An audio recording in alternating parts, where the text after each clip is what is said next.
Duck and Percy enjoy their work at the harbour, pulling and pushing trucks full of cargo to and from the quay.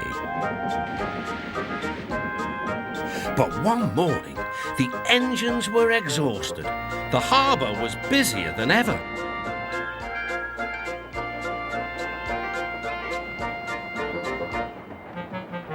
The Fat Controller promised that another engine would be found to help them.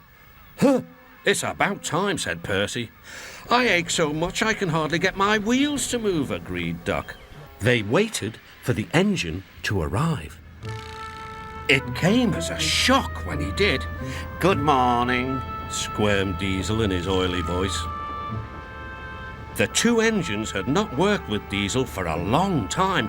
"What are you doing here?" gasped Duck. "Your worthy fat, Sir Topham Hatt sent me. I hope you are pleased to see me. I am to shunt some dreadfully tiresome trucks." "Shunt where?" said Percy suspiciously. "Where? Why, from here to there," purred Diesel, "and again from there to here. Easy, isn't it?" With that, Diesel, as if to make himself quite clear, bumped some trucks hard. "Woo!" screamed the trucks. "Grrr!" growled Diesel. Percy and Duck were horrified. They did not trust Diesel at all. They refused to work and would not leave their shed. The Fat Controller was enjoying his tea and ice bun when the telephone rang. "So there's trouble in the harbour yard? I'll be there right away." Diesel was working loudly and alone. Cargo lay on the quay. Ships and passengers were delayed. Everyone was complaining about the Fat Controller's railway. Percy and Duck were sulking in their shed. "What's all this?" demanded the Fat Controller. We're on strike, sir," said Percy. "Yes," added Duck. "Beg pardon, sir, but we won't work with Diesel, sir." Then, in a quiet, hurt voice, he added, "You said you'd sent him packing, sir." "I have to give Diesel a second chance. I am trying to help you by bringing Diesel here. Now you must help me. He was the only engine available."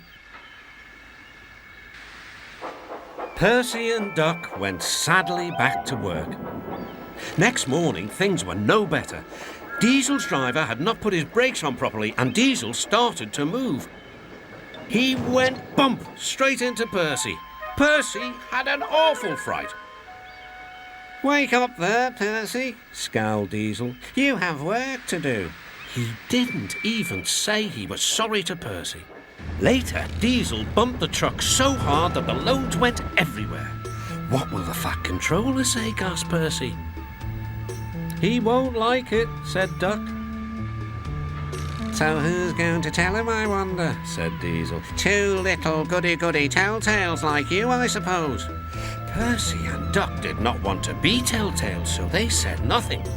Diesel, thinking he could get away with his bad behaviour, was ruder than ever. Next day, he was shunting trucks full of china clay. He banged the trucks hard into the buffers, but the buffers weren't secure. The silly trucks were sunk. Soon, the Fat Controller heard the news. The trucks were hoisted safely from the sea, but the clay was lost. The Fat Controller spoke severely to Diesel.